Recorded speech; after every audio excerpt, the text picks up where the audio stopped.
Palakkad ഉപതെരഞ്ഞെടുപ്പിനിടെ UDF trolley ബാഗിൽ പണം എത്തിച്ചുവെന്ന പരാതിയിൽ ഒരു തെളിവുമില്ലെന്ന് പോലീസ് അന്വേഷണ റിപ്പോർട്ട് നൽകി. പാലക്കാട് സ്പെഷ്യൽ ബ്രാഞ്ച് DYSP നടത്തിയ പ്രാഥമിക അന്വേഷണത്തിലാണ് കണ്ടെത്തൽ.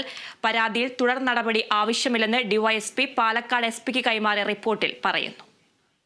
പാലക്കാട് ഉപതെരഞ്ഞെടുപ്പിനിടെ ഉയർന്ന ഏറ്റവും വലിയ വിവാദമായിരുന്നു നീല ട്രോളി ബാഗിൽ UDF നേതാക്കൾ പണമെത്തിച്ചുവെന്ന ആരോപണം. നേതാക്കൾ താമസിച്ച KPM ഹോട്ടലിൽ പാതിരായ്ക്ക് പോലീസ് നടത്തിയ റെയ്ഡോടെയായിരുന്നു വിവാദത്തിന്റെ തുടക്കം.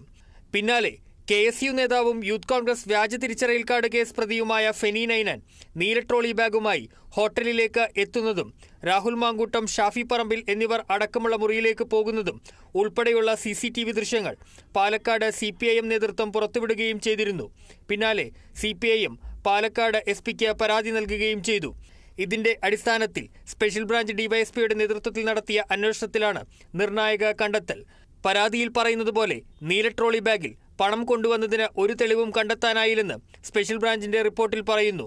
കേസിൽ തുടർ നടപടിയുമായി മുന്നോട്ടു പോകേണ്ട ആവശ്യമില്ലെന്നും റിപ്പോർട്ടിലുണ്ട്. Report special branch DYSP Palakkad SPക്ക് കൈമാറി. ഹോട്ടലിലെയും സമീപത്തെയും CCTV ദൃശ്യങ്ങളടക്കം പരിശോധിച്ച ശേഷമാണ് പോലീസിന്റെ കണ്ടെത്തൽ. Kerala vision news, Palakkad.